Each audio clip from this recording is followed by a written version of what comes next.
Now we have two test cases in our assets folder ready to be added to version control so that other people can run them on their environments to bring their environments up to date. And so eventually we can run those on production in order to bring production up to date. But how does everybody know exactly what steps they need to take? While these tests speed up the process of running through configuration changes, they still need to be triggered manually. So in any project, when you're working on a team, you'll need some way to keep track of these manual changes. Now, the tools we've covered, Features and Selenium, will help reduce the number of manual steps greatly, but we still have a few things we need to do.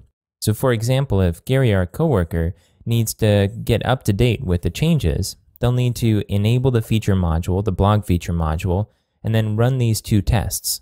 So one solution is to just keep an ongoing list somewhere in your version control system so that it's shared and you can see exactly what changes were made to that list when, so you know when to apply those changes. So let's go ahead and use a file like that. If you jump back to your resource pack directory, go ahead and copy over the manual updates.txt file, and then go over to your development site and go ahead and paste it in your assets folder.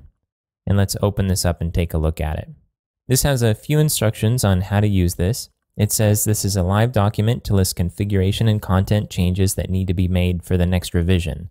So the idea here is that we're grouping together our manual changes by a push to production. Every time we push to production, we create a new release, and we can associate the manual updates with that revision. So in version 1.4, when we push that to production, before we move it out of maintenance mode, we'll run these three steps.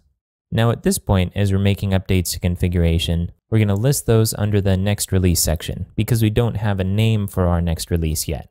And the changes should be listed under this in chronological order. So let's go ahead and add our list of changes. We have 3 changes that need to be made. Our first is to install the example blog feature module. Next, we're going to run the first Selenium test that we created to generate the About Us page. And finally, we're going to run our second test, which added the taxonomy term pliable. Okay, you can go ahead and save this and exit out of it.